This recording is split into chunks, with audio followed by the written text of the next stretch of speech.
Kalau kata orang-orang, jangan pernah nyampurin kehidupan di rumah dan kehidupan pekerjaan. Gue gak pernah mikirin hal itu pas gue mutusin buat pindah ke apartemen bareng temen kerja gue. Gue pikir selama ini gue kerja bareng dia gak ada masalah. Terus kita juga jadi teman baik. Ya mungkin kita juga bisa handle buat tinggal bareng juga. Sebenarnya gue juga lagi nyari alasan buat keluar dari rumah orang tua gue. Jadi ini bisa jadi kesempatan buat gue.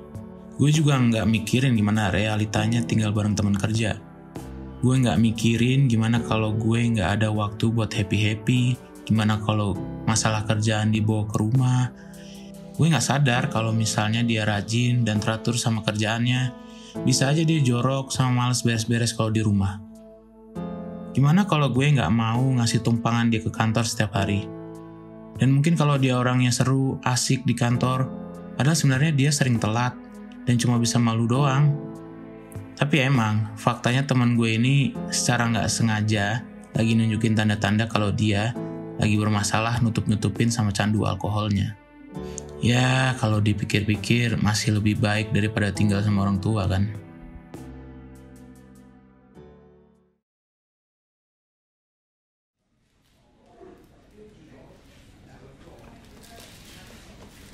Jadi beberapa hari lalu pas gue lagi kerja, ada telepon masuk. Udah tau banget nih gue siapa yang nelpon. Dari kemarin gue kebangun jam 3 pagi, dengar teman gue masuk ke apartemen lagi mabok. Dia kondisinya udah telat datang ke kantor begitu. Pasti dia nelpon gue mau bilang kalau dia sakit. Pas gue angkat teleponnya, udah gue duga dia bakal ngomong apa.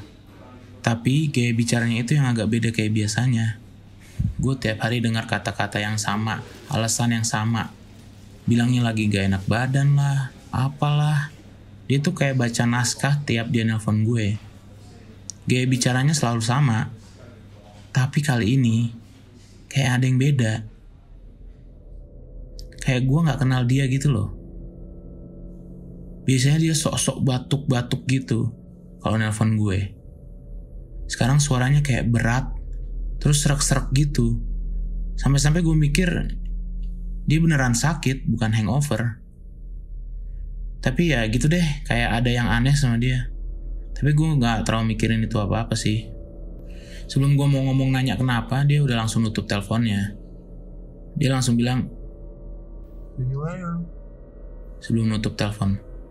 Kayak gak masalahin gitu, gue gak ngomong sama sekali. Gue kayak sempet bengong semenit, 2 menit. Feeling gue agak gak enak. Suaranya itu loh, aneh banget. Tapi ya udahlah, mudah-mudahan gak kenapa-napa. Ngapain juga gue buang-buang waktu buat hal yang gak penting kayak gitu kan. Habis itu gue ngasih tahu ke bagian supervisor, terus gue lanjut kerja.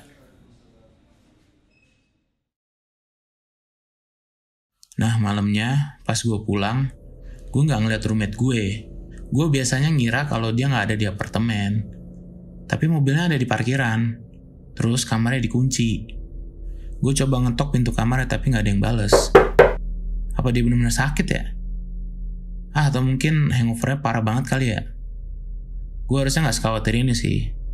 Padahal harusnya gue sedikit lega. Nih apartemen agak tenang akhirnya.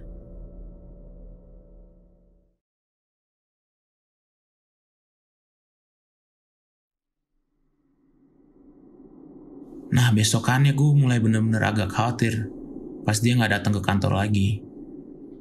Dan lusanya juga, dia mungkin emang bener ada masalah alkohol, tapi gak pernah separah ini. Apa dia lagi stres ya? Atau emang beneran sakit? Dia nelpon tiap hari tuh pasti gue yang selalu ngangkat. Suaranya tuh masih sama sejak yang pertama kali dia nelpon gue itu.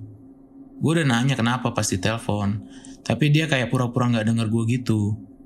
Dia pasti selalu bilang, sebelum nutup telepon. Tapi pas setiap gue pulang, dia tetap gak keluar kamar. Dikunci. Sumpah gue sempat denger dia batuk sekali di dalam kamar. Tapi abis itu gue gak pernah denger suara sama sekali. Sunyi. Aneh banget sumpah. Kok gue ngerasanya kayak gak peduli sama sekali sama roommate gue ya. Gue mungkin gak terlalu peduli. Tapi gue mulai sadar pas dia nelpon untuk yang ketiga kalinya. Gue sadar nih dari awal nih ada yang aneh. Suara dia itu udah gak kayak pura-pura sakit lagi. Malah kayak ada sesuatu yang aneh pura-pura jadi dia. Alasan yang biasa dia pakai tuh udah gak kayak yang biasa dia pakai lagi. kayak udah direkam gitu. Tapi ya sepedulinya gue sama roommate gue, yang penting dia masih mau bayar uang sewa apartemennya lah. By the way, ada satu kejadian yang bikin gue agak takut sih. Waktu teman gue ini nelpon yang ketiga kalinya. Pas dia bilang, "See you later." Suaranya tuh berubah. Nadanya itu kayak turun berapa oktav gitu. Cuman pas ngomong itu aja. Ya mungkin sinyalnya jelek atau pita suaranya lagi sakit. Nggak tahu deh.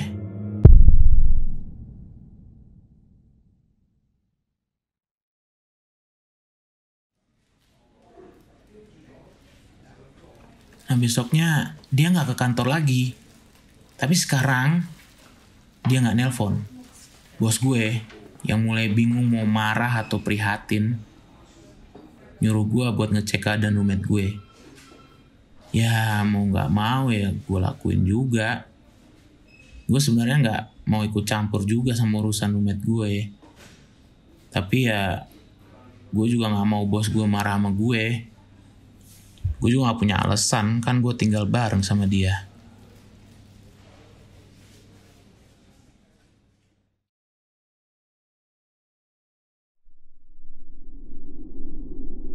Nah malamnya pas gue balik kerja, gue masuk apartemen.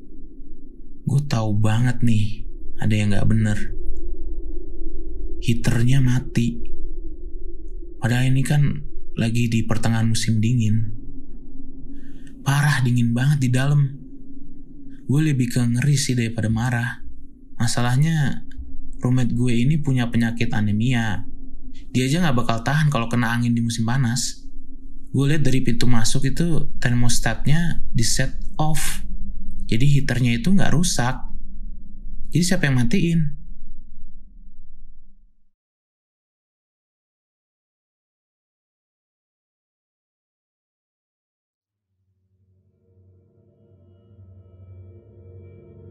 Gue ngecek kan ke depan sekali lagi. Mobilnya masih ada di parkiran. Dan sekelibat gue ngeliat ke kamarnya emang bener dikunci. Terus gue ketok pintunya. Gak ngarepin ada balasan sih. Dan bener emang gak ada balasan. Niatnya emang sopan aja gitu. Soalnya gue bakal maksa masuk sekarang. Pintu kamar kita itu modelnya kayak yang bisa dibuka dari luar gitu pakai obeng. Gue respect sama privasinya dia respect sama privasinya gue. Tapi ini masalah udah gak bisa dipanjangin lagi deh. Udah keterlaluan. Terus gue buka kuncinya, terus pintunya gue buka.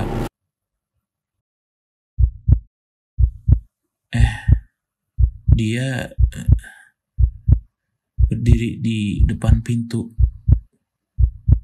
ngelihat mata gue. Gue kaget. Dia cuma berdiri di situ aja, diem, senyum gitu mukanya.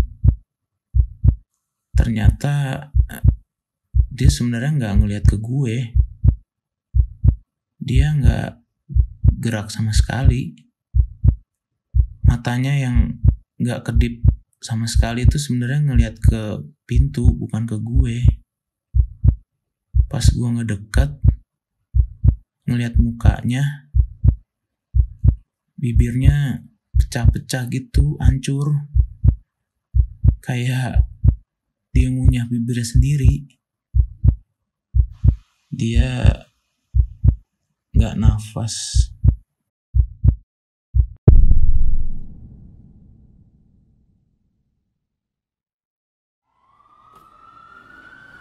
Jadi penyebab kematiannya bukan karena dehidrasi.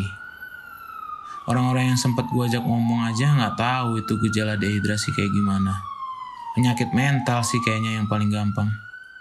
Tapi gue gak percaya segampang itu.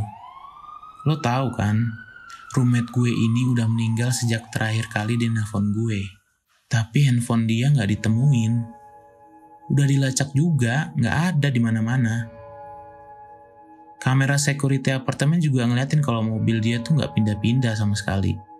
Sama dia juga gak kelihatan pergi jalan kaki kemana-mana sejak terakhir dia pulang mabuk itu. Terus juga termostatnya itu nyala waktu gue berangkat ke kantor.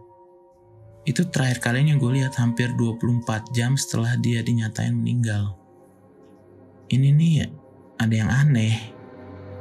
Ya, tapi gue gak usah pikir-pikir panjang lah. Gue pengennya sih ngelupain aja. Kalau sebenarnya urusannya udah selesai gitu. Kalau kematian roommate gue ini udah akhir dari segalanya lah.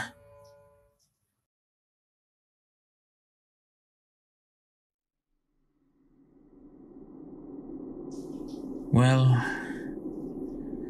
barang-barang di apartemen gue mulai sering pindah-pindah sendiri. Tanpa gue pegang atau gue pindahin. Pintu kebuka, ketutup, kunci sendiri. AC, kompor, heater, suka nyala mati sendiri. Pagi ini gue bangun, nemuin ada goresan di kaca kamar mandi gue. Kayak tulisan gitu. Mungkin pakai pisau atau gak tahu deh. Ya, kapanpun gue ngeliat tulisan itu, kalimat itu, kayak ada pesan yang dikirim buat gue. Tenggorokan gue tuh berasa kering gak tahu kenapa.